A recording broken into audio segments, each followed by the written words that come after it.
Welcome back to the channel, Money Manager Media. I'm your host, Mike. We're going to jump right into this today. One of the channels I follow on YouTube is called It's Complicated. It just dropped a new video like a couple hours ago. I'm just getting around. I haven't seen this yet, but I wanted to do, so you guys can get my reaction, real time. This is the first time I've seen this. Now, I will say that, like I said, I do follow him. This dude, he does street interviews, right, with both men and women, and he does exactly what I'm looking to. I'm hoping that what I'm thinking that he does exactly what I think we need to start doing more of. You've heard me talk about this before about high-level conversations. Well, this is a prime example of that. Remember, high-level conversations. All that means is that these are conversations between men and women where we peel the layer back so that they're thought-provoking, right? To help us move the conversation forward so we can get off the surface level stuff and start breaking down what it is that we're actually, our different ways that we communicate with each other. So with these high-level conversations, the whole point is that we want to improve communications between men and women, right? So we're gonna go ahead and get this started. I'm not gonna waste a lot of time. And let's go ahead and hit play. Here we go.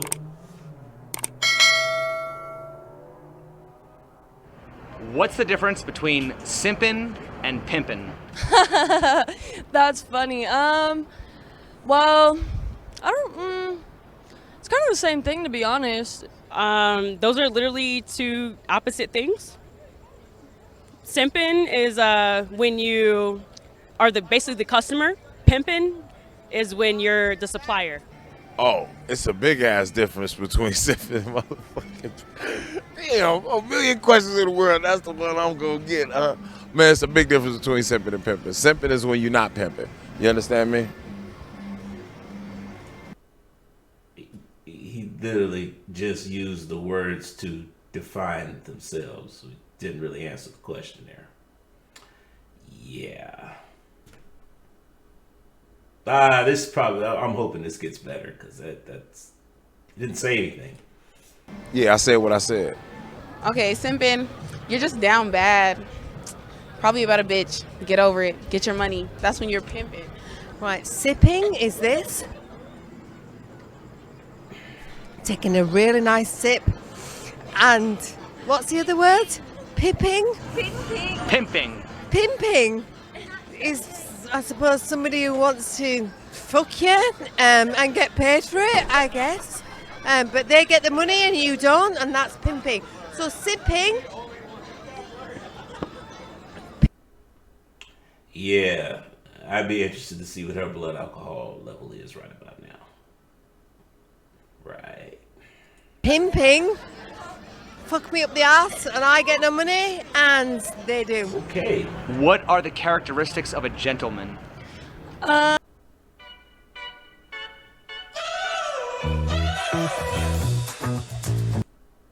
Let's see. Somebody that takes you on an actual date, doesn't just use you for your body. That's a really good question, actually. I don't know, there's not a lot of gentlemen out here, so I don't really know, but They let you think you're right even if you're not, and they speak softly, but they know what they're talking about, and you don't see many around here, but when you do, they really stand out. Yeah, just to be respectful. A gentleman is gonna always be respectful, whether what age you are, whether it's kids, whether it's an old person.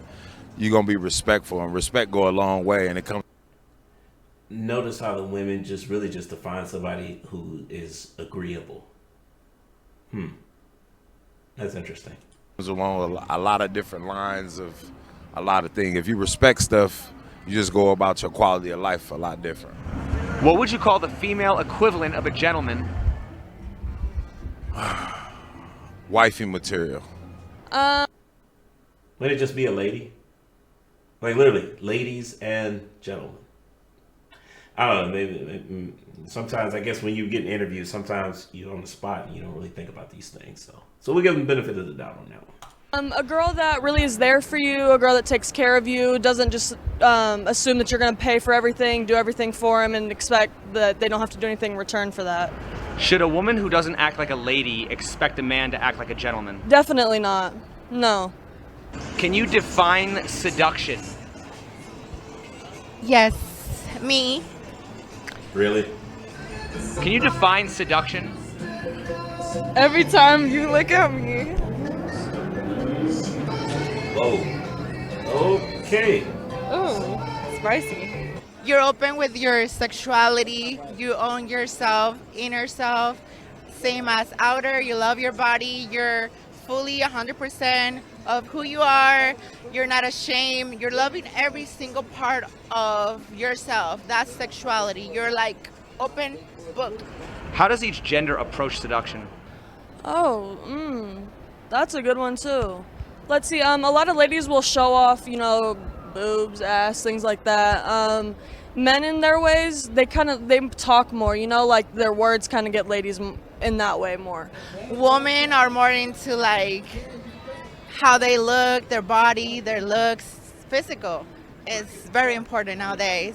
And when it comes to a man, it's more like kind of being the macho man, like strong, protective, and So basically, this question is more along the lines of what do men think women are attracted to, and vice versa.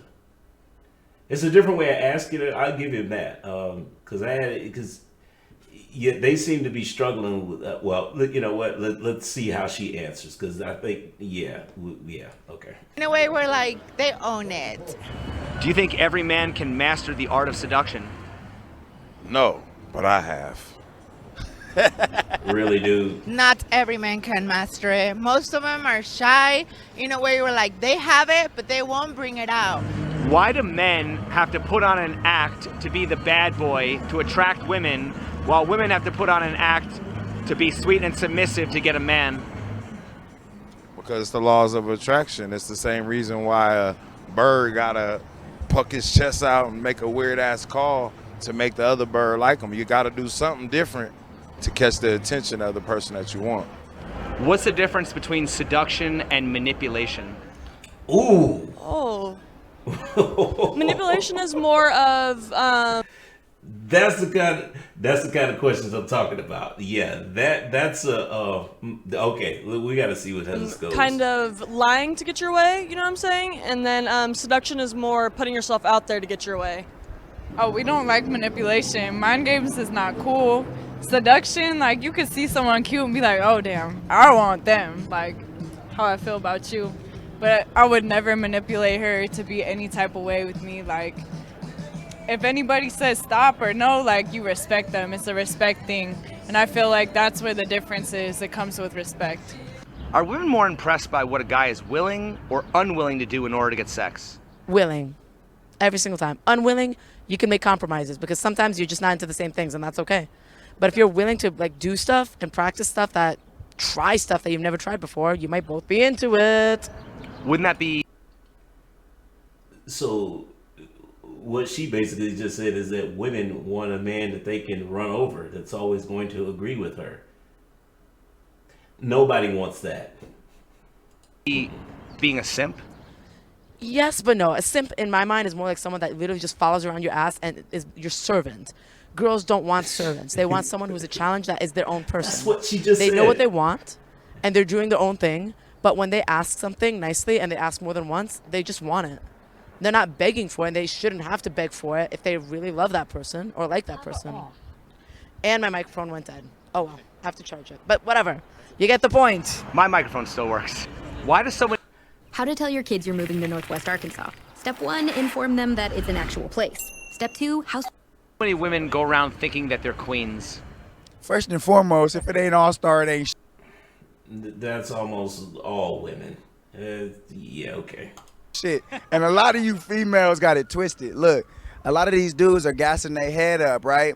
And they got these females thinking that, you know, they more valuable than they really are. But at the end of the day, it's plenty of fish in the sea, and it ain't no difference between you and me. So don't get it twisted.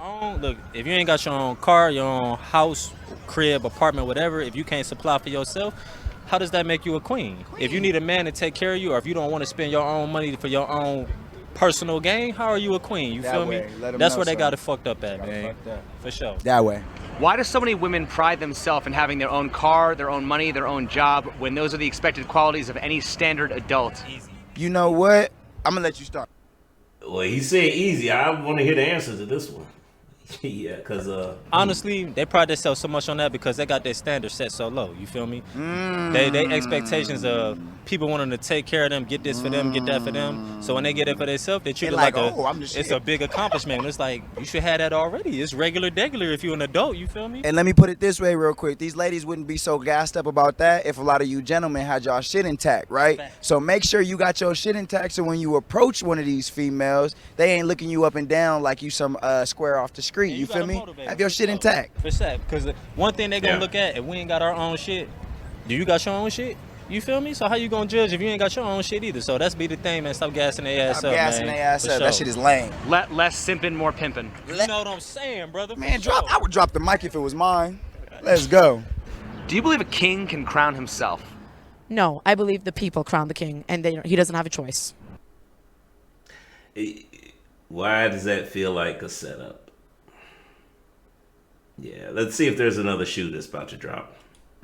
If everyone was a king, why would a king be special? Because he knows how to lead the people and lead the people fairly. Why do women often crown themselves as a queen? Because they know they can control a king if they find a great man. And they choose the great man.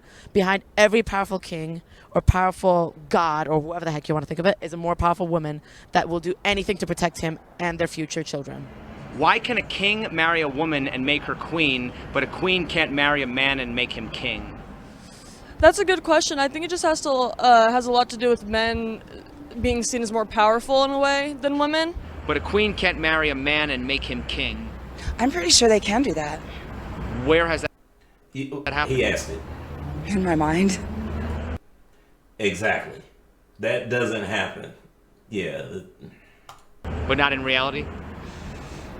I don't know. Do we know? I'm asking, but you said yes, so I'm just wondering, can you give me an example? Alice in Wonderland.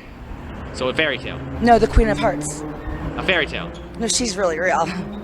Can you have a queen without a king? Yeah, absolutely. Can you give me an example? Beyonce before Jay-Z. Kim Kardashian before Kanye. Speaking of which, Kanye's a dumbass and should go back on his fucking drugs.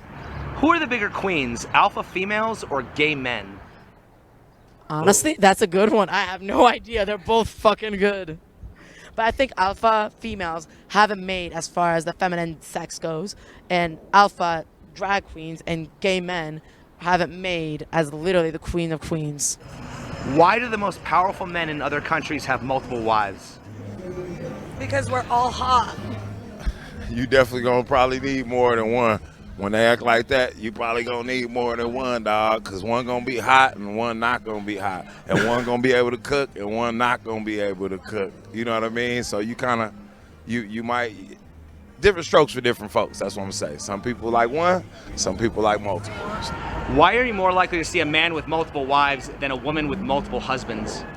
I feel like men, okay, this isn't me being rude at all, but I feel like men are just more, sexual in a way, you know what I'm saying? They need more than women do. Being part Saudi Arabian, I'll tell you, I think it's to spread the family name, to continue the furtherance of business. And frankly, you know, if you could date and equally get to know multiple people at one time and you're fearful of people embursing your money for false reasons, like, you know, marrying you for your money or your business, the best option is to have multiple girls, because at the end of the day, if somebody's going to, you know, stab you in the back or whatever it may be, then you have the option of you've already kindled with somebody else, I guess. If men have always been in power, who made the law that men could only have one wife? I have no idea. Well, why would a man make that Sounds law? that sounds like a woman with really good puppet strings. No, you know what that sounds like? It sounds like average men. As an average man myself, yeah, that's because women didn't create laws like that. They didn't have the power back then. So my guess would be average men created that we did it to give ourselves a chance. Because if the guys at the top are going to marry multiple women and they marry all the women, what's left for average men? Just my opinion. I don't know. You guys can think about that yourself. We're about to wrap this up though, because I don't want to see Me. Okay. What does that mean? I think it's a female construct I feel like, you know, the whole wedding ceremony, things like that, I think it's a women's construct that we've demanded from men, because from the time we were children, we were expected with Disney movies to think that some prince is to sweep us off our feet and everything is to be perfect and there is no struggle and, you know, the birds do the dishes, and that's really not the case. Okay, what is the case? I think the case is just like the rest of the world, everything is being syntheticized and that everything is being over dramatized. Like, for example, diamonds are only valuable because they were marketed as the woman's best friend. Diamonds are a girl's best friend or whatever. But in reality, they're replicable, refabricatable, you know, chemically being able to be made and things. Okay, we're going to go ahead and stop it here because this lady is losing it talking about diamonds are valuable because they're the girl's best friend. No, diamonds are valuable because they're super rare and they take a long time to make. That's always been the case. Even if women didn't like them, they would still be super rare and super hard to make and take forever. That's why they're valuable. It literally has nothing to do with women. I mean, women liking diamonds is just a bonus. They get marketed to them. Does that help drive up the price? Absolutely. But you still have a ultra rare gemstone that can literally cut glass. Like, most rocks don't have that property with them. So it's, again, something's ultra rare. That's why it costs so much. But look, you guys go ahead and check out the rest of this video. And remember, the channel is called It's Complicated. Guy makes great content. The whole purpose, like I said before, we want to start having more high-level conversations. Why? Because ultimately, I think this is one of the keys to ending the gender war, to help us so we can start understanding one another and we can get to the next phase of the conversation. The whole point is move past the surface stuff, you know, so we can start opening up, so we can start having some real conversations about things that ultimately will form a working marriage. Because right now it's just like you keep covering the surface stuff. We happy, we get married, and then you wonder why the divorce rate is so high. It's because we didn't work out the things, our actual differences that are at our core. We never talked about that stuff and we didn't work it out. So now all of a sudden we're butting heads and we can't figure out why. We got to get better at communication. But look, we're gonna leave it here. Again, guys, continue to move the conversation forward, and I'm gonna stay ghost to the next time.